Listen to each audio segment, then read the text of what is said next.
இன்றைய அனுதின தியானத்திற்கான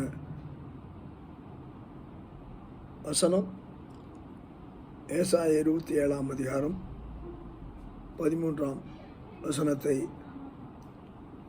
தலைப்பை நான் இப்படியாக கூற விரும்புகிறேன். அசிரியா சிதறடிக்கப்படும் போது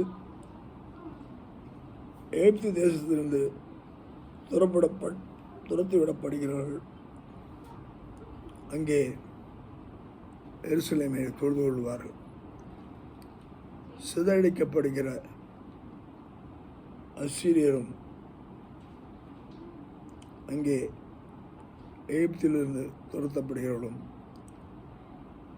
தேவனுடைய ஆலயத்தில் வந்து ஆராதிப்பார். துரத்தப்படுதல், ஆராதித்தல், driven out and worship.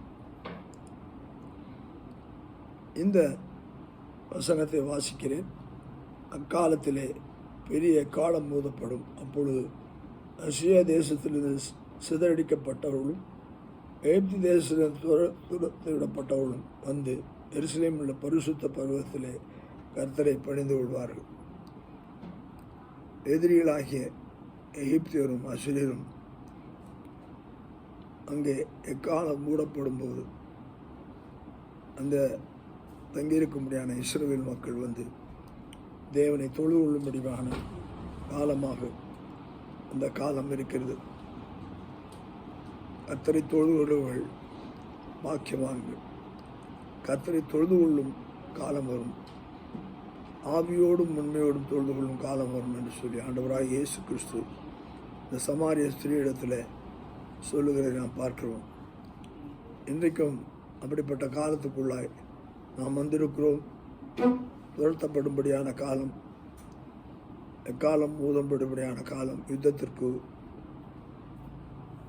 தயாராகும்படியான காலம், சத்துருக்கள் இருந்து ஓடப்படும்படியான காலம். நாம் ஆவியோடும் உண்மையோடும் தொழுது கொள்வோம். துரத்தப்படுகிறவர்கள் தொழுது கொள்வார்கள். துரத்தப்பட நாம் முன்னதாகவே தேவனை தொழுது கொள்வோம். கர்த்தர் உங்களை ஆசீர்வதிப்பாராக. ஆமென்.